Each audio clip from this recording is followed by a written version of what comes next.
Cable cable sir ಒಂದು ನಿಮಿಷ sir.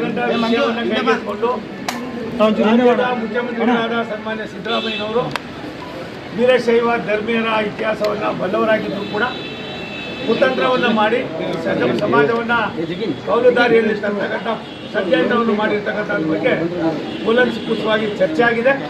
ಎಲ್ಲ ವಿವರವನ್ನು ನಮ್ಮ ರಾಜ್ಯಾಧ್ಯಕ್ಷರು ನಿಮಗೆ ತಿಳಿಸ್ತಾರೆ. ಎರಡನೇದು, ನಾಳೆ ನಮ್ಮೆಲ್ಲರ ನೆಚ್ಚಿನ ಪ್ರಧಾನಮಂತ್ರಿ ನರೇಂದ್ರ ಮೋದಿಯವರ 75ನೇ ಹುಟ್ಟುಹಬ್ಬವನ್ನು ಆಚರಣೆ ಮಾಡ್ತಾ ಇದ್ದೀವಿ. ದೇಶಾದ್ಯಂತ ಆಚರಣೆ ಮಾಡ್ತಾ ಇದ್ದೀವಿ.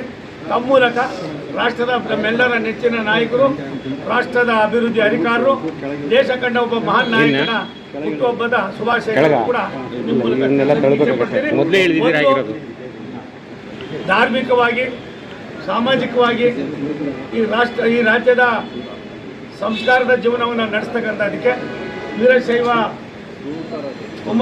ವೀರಶೈವ ಸಮಾಜ ಸಾಕಷ್ಟು ಒತ್ತನ್ನು ಕೊಟ್ಟಿರ್ತಕ್ಕಂಥದ್ದು ಗೊತ್ತಿದೆ. ಎಲ್ಲವನ್ನು ಕೂಡ ಕೂಲಂಕುಷವಾಗಿ ಮಾತಾಡಿದ್ದೀವಿ. ಸನ್ಮಾನ್ಯ ಬಸವರಾಜ ಬೊಮ್ಮಾಯಿಯವರು ನಮ್ಮ ನಾಯಕರು ಇಲ್ಲಿದ್ದಾರೆ, ಇರಾನಿಯವರಿದ್ದಾರೆ. ಈ ವಿಚಾರವನ್ನು ಸವಿಸ್ತಾರವಾಗಿ ರಾಜ್ಯಾಧ್ಯಕ್ಷರು ನಿಮ್ಗೆ ತಿಳಿತಾರೆ. ನಾಳೆ ರಾಷ್ಟ್ರದ ಪ್ರಧಾನಮಂತ್ರಿಗಳ ಹುಟ್ಟುಹಬ್ಬಕ್ಕೆ ನಾನು ವೈಯಕ್ತಿಕವಾಗಿ, ದೇಶದ ಪರವಾಗಿ, ರಾಷ್ಟ್ರದ ಪರವಾಗಿ ನಾನು ಅಭಿನಂದನೆಯನ್ನು, ಶುಭಾಶಯಗಳನ್ನು ಕೋರ್ತೀನಿ.